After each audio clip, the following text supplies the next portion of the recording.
Okay, so our plan for the water supply is to tap in here, take 90s off of those, both of those lines, run them over about 30 inches to here where we'll put a T and then a 90 to bring the water down. The T is going to come out to the boiler drain valve just like this.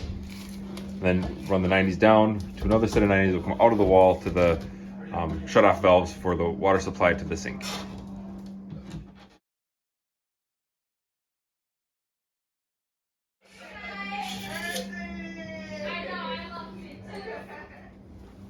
Okay, for the press tool, it says to mark the insertion depth, which for a 1/2 inch copper, trying to get the focus there, is 11/16 of an inch. So you got a little mark on it there.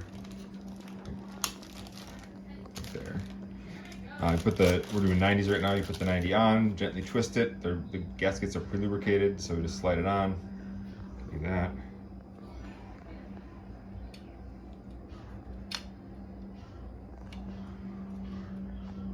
Right to the mark, like that. Okay, and then I'll hold it, get the 1/2 inch jaw in the tool, it's on there.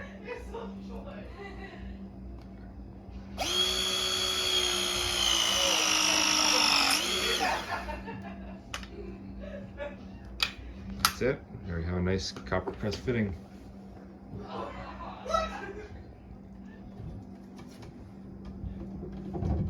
Okay.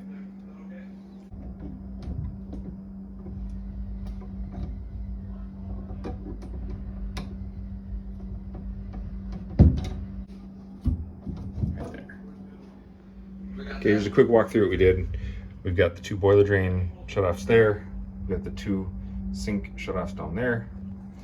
We fed these lines through. It's kind of ugly going through this because we didn't have a lot of room to work on an existing water line and vent.